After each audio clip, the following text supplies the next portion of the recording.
Uh, Welcome everyone. We have Brian Earley today, who is a graduate of the Amity class of 2018, correct? Yep. And Brian, thank you so much for being here with us. Can you tell us some of the basics about your job as a firefighter? Yeah, so as a firefighter, obviously people see all the videos of, the hot shots, saving families from burning buildings, putting out big fires and everything. But really, job goes much deeper than that. Within this job, you learn discipline through, house chores, maintaining your apparatus.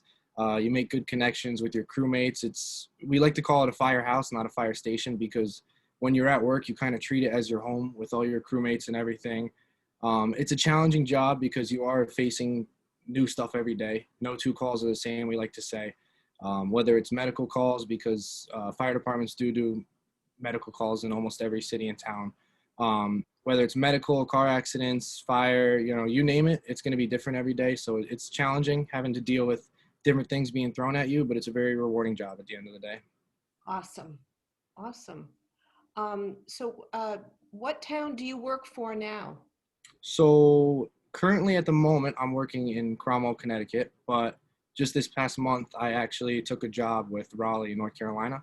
So I'm actually starting the academy down there April 26th. So I'm kind of transitioning right now. Congratulations, that's wonderful. Thank you. Is this because you were interested in just kind of moving south, or was it a job? Was it more a a location change or a job change? It's kind of something I've always wanted to do. I've always told myself I was going to go down south, and that department itself, it's a very big city. It's a great area to be in. So I saw a job opening and I took it, and here we are. I'm transitioning down there as we speak. Good for you. That's wonderful. Thank Well, you. let's back up just a minute. So it's barely been 3 years since you graduated high school. Mm. When you were back in high school, I know it seems like a long time ago for you now, but when you were in high school, what were your, career plans or your plans for life after high school? Honestly, I wouldn't say I was the most organized person back in high school. I kind of took everything day by day, and I still do. I'm a big day by day kind of person. I knew what I wanted. I knew I wanted to be a firefighter. I didn't know how I was going to do it. I'm sure we'll expand upon how the internship actually really helped me with that, with the West Haven Fire Department through Amity.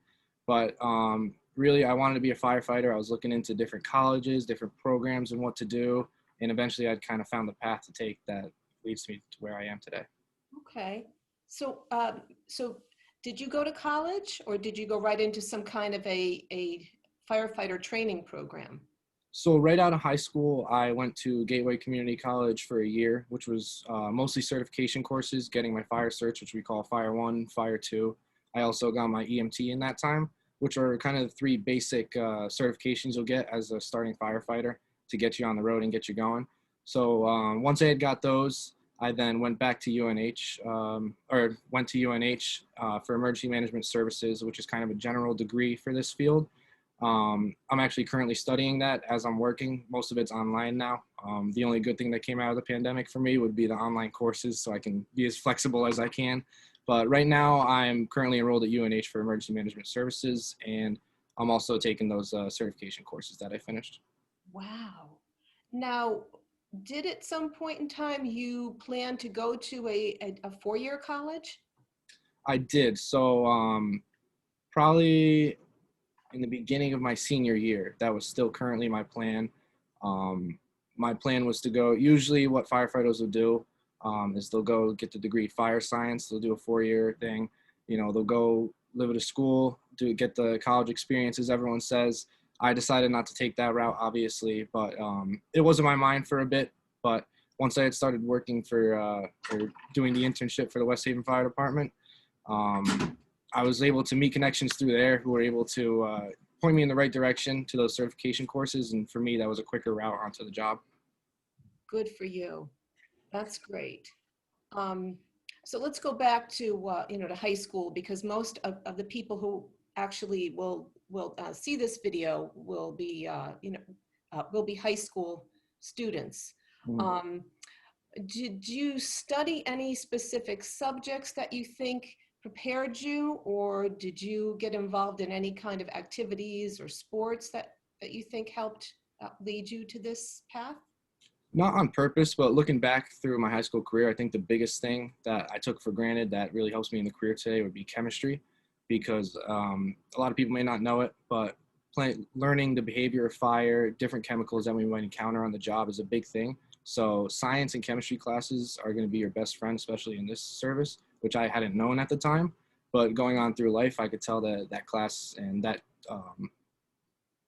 subject what played the biggest factor in preparing me. Okay, great. Um, And when did you know you wanted to become a firefighter? as far back as I can remember, it's what I wanted to do. Um, I really got my heart set on it once I started the internship at Amity through the West Haven. I stressed that so far and I'll keep stressing it. That was one of the best decisions I had made in my high school career, going through that internship program and really getting my heart set on the job. And as long as I can remember, it's all I thought about being. Awesome. Uh, can you tell us more about that? That was what, like a 1 month experience back then? Yeah, so it was 4 weeks, same hours as school. We'd go down to the firehouse. For West Haven, which I did it through, we would show up in the morning, help them with chores, help them with the day-to-day tasks they're doing. We would even go on calls with them, the whole 9 yards that they were doing with the West Haven Fire Department. Um, that kind of got me the correct connections to know the correct route in this career path to take. I was really able to see what the day-to-day life was, because we kind of played a role in the day-to-day life and we helped them out in any way we could, being high schoolers. Through that, I had met Bill Johnson, who is actually now, I believe, deputy chief in West Haven. He recently got promoted, and he was, again, he was the biggest factor throughout my career. Not only during the internship, he took me under his wing ever since that internship. It was able to kind of help me out with my decisions and where to go. Should I take this course? And ever since then, he's kind of been by my side, helping me out with whatever I needed. Amazing. That's a great story. Tell us about an average day on the job. So the best part about the job is there really is no average day. The day is going to change every shift we have. Usually what we try to do is get the morning chores done, sweeping the floors, cleaning the kitchen, whatever we could do in the morning. But again, it always depends on what kind of calls we're going to get and what time the calls come in. We can go a whole morning without a call, or we can go an entire morning not coming back to the fire station, being on calls. When we're at the fire station, we're always trying to do as much training we can, as much cleaning as we can, and maintaining. We always want to keep everything in as good a shape as we can, and you really want to have pride in everything that you do. We want to have pride in how clean our apparatus is and how orderly everything is. But again, it always comes back to how many calls are we going to have that day? How busy are we going to be? Which is the best part about the job. You never know what you're going to walk into. That's awesome. Tell me, how long is your average shift? Like I've heard that some people work like 3 12-hour days and then get 3 days off. And, it sounds like a very flexible, a schedule of sorts. So the normal shift you'll have for a firefighter is going to be 24 hours on, 72 off. So they'll work a day and then they'll get 3 days off. For me, I was working per diem for Cromwell. So I kind of was able to pick shifts whenever I want. There would be some times where I'm working a 12-hour shift, sometimes when I'm working a 48-hour shift. It just depends on what I picked up, what's available. It is a very flexible schedule. It's probably my favorite schedule that you could have. I'm not a 9 to 5 kind of guy, obviously, being in this profession. Right. But usually the average schedule is going to be 1 day on, 3 days off. Okay, that's cool. What do you think has been the most challenging part of this job for you? The most challenging part of the job is going to be, at least throughout my life, is stretching myself too thin. I joined, currently now I'm working, we'll say 2.5 jobs and going to school full time. The biggest thing with this is getting overwhelmed and kind of having a life outside of work. I was working so many hours and doing so many different things. You get to a point where you don't have a life outside of work. With this job, it's really important to do things like, snowboarding, play sports, go out with your friends. It's important to have a life outside of your job, because then if your job overtakes your life, you're not going to enjoy it. So it's always important to balance the two. That sounds good. That I think most people have a, have a bit of a hard time with that. We all need to find that, a balance of work and a personal life. Yeah, yeah. Um, so Brian, where do you see yourself in about 5 years? Hopefully within the next 5 years, I'll be able to get a good grip on the new department. I'm going to be in the new state. Um, for me, I just want to be as confident as I can be. I want to be someone that the next rookie can look up to, because that's the biggest thing you want to be. You want to be a role model to your peers and everyone around you. Obviously, I want to be enjoying the nice weather they have down south, and I'm going to be enjoying not shoveling any snow. But the biggest thing is you want to be someone that the next rookie can look up to as you move up through the chain. That's awesome. How would you advise a high school student who wants to work in this field? The biggest thing I could stress is get your resume going as early as you can. Participate in any volunteer activities you can, any certification courses you find, any way possible you can. Get your resume going, get involved, start making connections, because that's what's going to get you through the job. That's how you're going to learn the job, meeting as many people as you can, doing as many things as you can. But as I said before, not too many things. But really getting that resume going is the biggest thing that I can't stress enough. Once you get that resume going young, there's no stopping you. The world is yours. Awesome. Awesome. Um, what do you think are the top 3 skills a person would need to actually do this job?